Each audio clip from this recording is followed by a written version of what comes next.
It was supposed to be a simple visit to the bank, nothing more than a routine trip to handle some personal business. But for Danielle Brooks, CEO of one of the most successful financial consulting firms in the state, it turned into an experience she would never forget. Dressed in a casual navy blouse and fitted jeans, Danielle stepped through the glass doors of Weston Bank's Central Branch, a building she was personally familiar with. Years ago, when this very branch was on the brink of financial ruin, it was her firm's strategic investment that had brought it back from the edge. She had sat in long board meetings, advocated for funding, and meticulously designed the turnaround strategy that not only saved the branch, but turned it into one of the most profitable in the region. But none of that mattered in this moment. As Danielle approached the counter, there was no sign of recognition in the bank teller's eyes. The young woman, whose name tag read Rebecca, barely glanced at Danielle before her expression subtly shifted into something sharper. An eyebrow arched in suspicion, a slight downturn of her mouth, as if Danielle didn't quite belong there. "Can I help you?" Rebecca asked. Her tone was clipped, professional but cold. Her eyes flickered up and down, scanning Danielle's casual outfit with a hint of judgment. Danielle kept her composure. "Yes, I'd like to make a withdrawal from my account," she said politely, sliding her state-issued ID and bank card across the counter as she had done countless times at other branches without incident. But today was different. Rebecca took the ID with practiced efficiency, but as she read the name, Danielle Brooks, her expression hardened. She looked from the card to Danielle's face and then back again. Her lips pressed into a thin line as she gave a quiet scoff. "I'll need to verify this," Rebecca said abruptly, without offering an explanation. Without another word, she turned on her heel and walked away, leaving Danielle standing at the counter alone as curious eyes turned in her direction. Whispers drifted from behind the teller stations. Danielle could see Rebecca in the glass-walled office at the back, speaking to a man she recognized immediately, the branch manager, Daniel Stone. She remembered approving his promotion 2 years ago. The two exchanged glances, their expressions dark with suspicion. Then, with an air of grim authority, Daniel left the office and strode toward her. "Ma'am," he began, his voice flat and unwelcoming, "I'm going to have to ask you to leave." Danielle's stomach clenched. "Excuse me." He didn't flinch. "We don't allow unauthorized transactions from unfamiliar accounts. I'm going to need you to vacate the premises." Danielle's mind raced to process the words. Unfamiliar? This was her account. She tapped her finger on the ID she'd left on the counter. "I'm Danielle Brooks," she said, her voice steady. "This is my account. I've been banking here for years." But Daniel didn't even glance at the ID. He crossed his arms, giving her a look she had come to know far too well over the years. A look that said, "I've already made up my mind about you."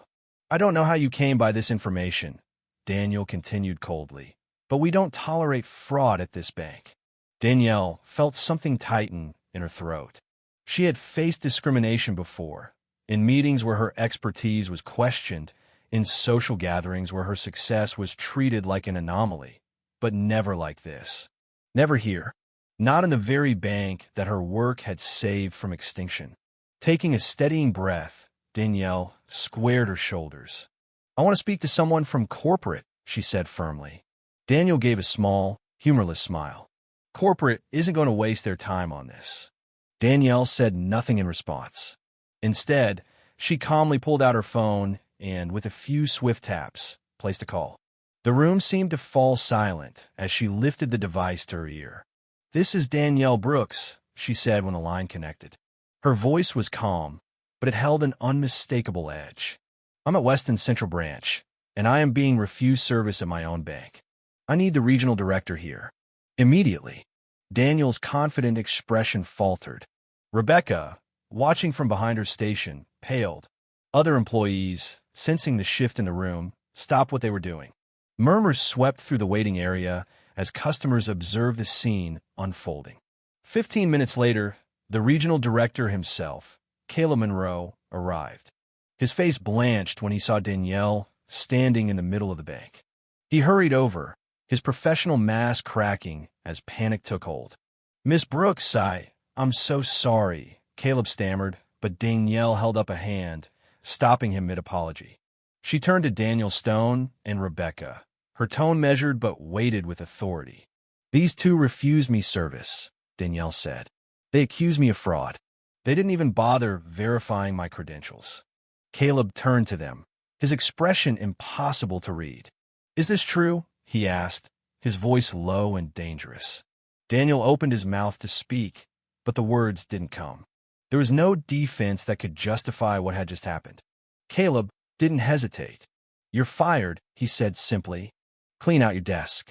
Rebecca gasped audibly, but before she could plead her case, Caleb turned to her. "You as well," he said, shaking his head. "This is completely unacceptable." Danielle watched the two of them fumble for words. She felt no triumph, no vindication, only an aching sadness. She hadn't come here to destroy careers. She hadn't even come to make a statement. She had just wanted to withdraw money like any other client. But this was not just about her. It never had been. As Daniel and Rebecca gathered their belongings, Caleb turned back to Danielle. His face was lined with shame. "Miss Brooks," he began, "please accept my deepest apologies. I assure you, we're going to implement comprehensive training. This will never happen again." Danielle studied him for a long moment. She was searching for sincerity, for something beyond damage control. Finally, she gave a small nod. "I hope you do," she said quietly, "because this isn't just about me. It's about every person who walks into this bank and is made to feel like they don't belong." With that, she picked up her things and walked toward the exit. Before she stepped out, she glanced back. Some customers were avoiding her gaze, ashamed of their silence. Others looked thoughtful, contemplative. An elderly man gave her a small nod of respect, as if silently thanking her for standing her ground. Outside, the sun was shining bright, but Danielle felt the familiar weight in her chest. She had fought battles like this before. She knew she would fight them again. But today, she had made her point. Today, she reminded them, and herself, that she was not invisible. And maybe, just maybe, the next time someone like her walked into that bank, they would be treated with the dignity and respect they deserved. And Danielle knew that was worth more than any withdrawal she had planned to make. To everyone watching, if this story moved you, if it made you reflect on the world we live in and the silent battles so many people fight every day, please take a moment to like this video.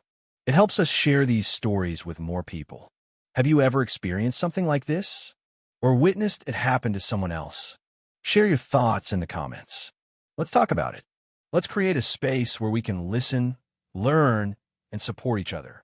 And if you believe stories like this matter, if you believe they deserve to be told, subscribe to our channel. We're here to tell the powerful, real stories that need to be heard. Lastly, share this with your friends and family. The more people who see this, the more we can raise awareness and drive change. Thank you for being here. Thank you for listening. And thank you for standing with us. Let's keep pushing forward, together.